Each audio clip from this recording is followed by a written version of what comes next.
Hello! Welcome back to my channel. Today I am doing a end of the year book survey.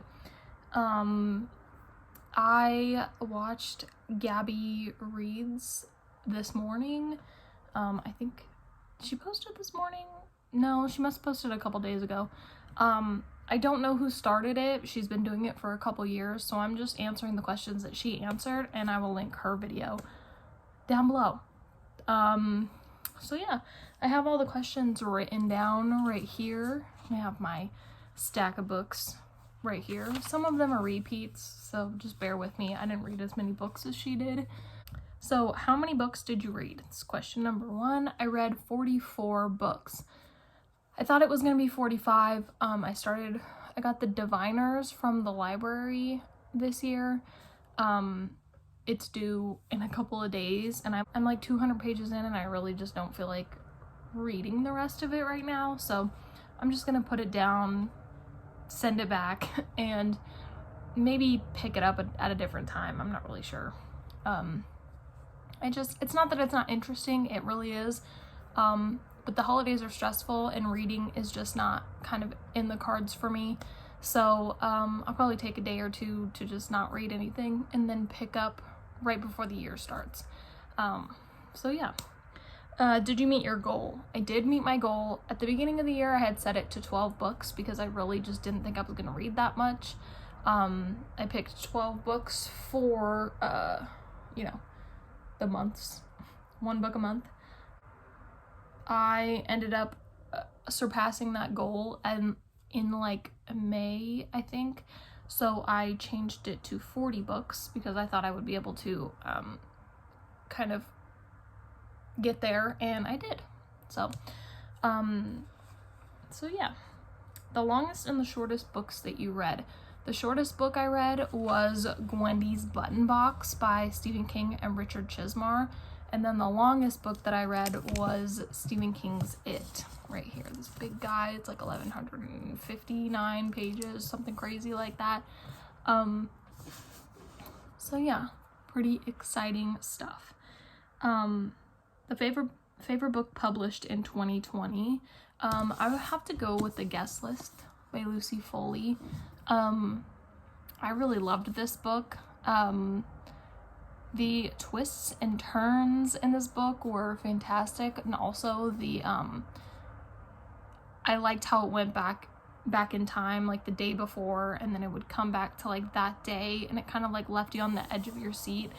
And it didn't take me very long to get through this either, especially like those last 200 pages that were just like a plot twist after plot twist was happening. I was like, oh my god, and I had to finish it. So my favorite book published in 2020. I believe it came out in like April. Favorite debut book in 2020. So this one actually came out in 2019, but I read it this year. I didn't have a favorite book that I read this year that came out this year. So I'm just gonna go with something that came out last year, which is The Silent Patient by Alex Michaelides. This book was freaking fantastic. Loved it. A favorite book not published in 2020. Two Girls Down. This was my favorite read of the year. I tabbed this one up quite a bit too. Loved this book. So great. And I know like some people didn't like this, but I did not feel that way at all. It had everything. Had everything that I wanted and needed in a book. Let's see. A book that lived up to the hype. I have to go with I'll Be Gone in the Dark. This one came out, I think, 2018, but I read it at the beginning of this year. I love this book. So it's also a nonfiction. A book that did not live up to the hype. I'm gonna have to go with The Unraveling of Cassidy Holmes by Alyssa R. Sloan. I actually know a lot of people didn't like this book, but also there were a lot of people that did really like it. I think this one I gave like 2 stars. It just wasn't for me. I like contemporary fiction, but for some reason this one just didn't do it for me. So what are you gonna do? A book that felt like the biggest accomplishment. Also, I'm gonna have to go with It by Stephen King, just because it is so freaking massive. Like, look. It's massive. Okay.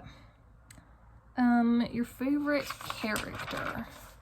My favorite character in a book is Alice Vega from Two Girls Down. She is such a badass. Like, I just can't even handle it. And she's also in another book that came out this year. I haven't been able to pick it up yet. I think it's called like The Janes. So she's gonna have like, hopefully they have more of her. I just want to read about Alice Vega all fucking day long. She's so great. Such a great character. The most shocking book or moment. Also gonna have to go with The Silent Patient. If you've read it, then you know. The book was really good. But the thing that threw this book over the edge, as in like the best like shocking part of it, it made me want to reread it immediately, and it took me 2 days to read this book. I could not put it down, and then when that plot twist happened, I was like, what? Like, it really was one of those that was like, what the hell just happened? And then, like, I haven't really been able, I've read this back in like April, maybe May, and I haven't been able to stop thinking about it. Like, it's crazy. Favorite couple. Okay, also gonna have to go Two Girls Down for this one, just because this is obviously a thriller book. It's not a romance in any way, but honestly, I don't really do romance very well. It's just not my favorite genre. I don't know. There's just something about it that I'm just like, well, there's no real, like, are they gonna end up together or are they not? Like, obviously they are. It's a romance, but like in this one, it was like, are they gonna end up together? Do they like each other? What's happening? But it was Alice and Cap. And I actually don't know at the end if they even ended up together, but I loved them so much, and they weren't even like a couple. They didn't even really like each other at the beginning, which I love so much. But I do believe they are in the next book together as like partners. Oh God. They are private investigator partners, but I don't know if they're like together, you know? So it's gonna be interesting to see. The best written book you read this year. I'm gonna have to go with The One by John Mars. And the reason for this is solely because like it goes back and forth from for some reason my brain right now is just not being my friend, and it's not working for me. I don't know what I'm trying to say. I like the way that it goes back in perspectives. Like, it's one person's perspective and then it ends on a cliffhanger. Like, literally it says a shock on every other page right here on the top, and that is no joke. There is literally like every chapter ends in like some sort of plot twist, or like it leaves you on the edge of your seat, and I really, really loved that, and it didn't take me very long to get through this book either. I think I did give it a 4 out of 5, so it wasn't like my favorite book of all time, but it definitely stuck in my brain. And I definitely did really like how all of the chapters were ending. So good book. Book you pushed the most people to read this year. That will have to be The Silent Patient by Alex Michaelides. I did only get one person to read it, but I don't really have a lot of friends that read. There's this lady that I work with. She reads a lot, so I let her borrow it. And hopefully, maybe one day I can get my sister to read it too, because I think she would really like it. Favorite cover of the year. I have to go with 2 different books, and it's Neverwake and Dreamfall. Actually, Dreamfall is the first one. So it's kind of like a hospital bed, and you can see like the blurriness, like it's in a dream, and then you have this one that's like a carnival ride, and also like the blurriness like in a dream, which I really love these books, and I love those covers of them as well. Your favorite book adaptation.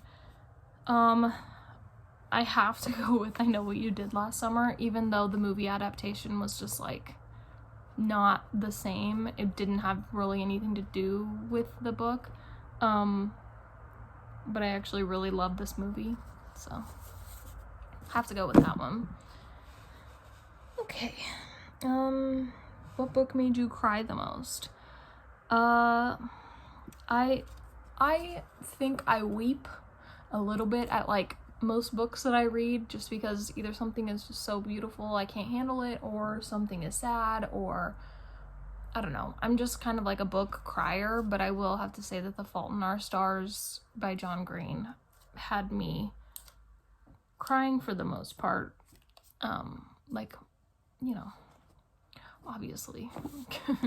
Do you even need to know why? The book that made you laugh the most. I don't really laugh out loud when I'm reading books. I chuckle a little sometimes, but I will have to go with The Boyfriend Project by Farrah Rokem.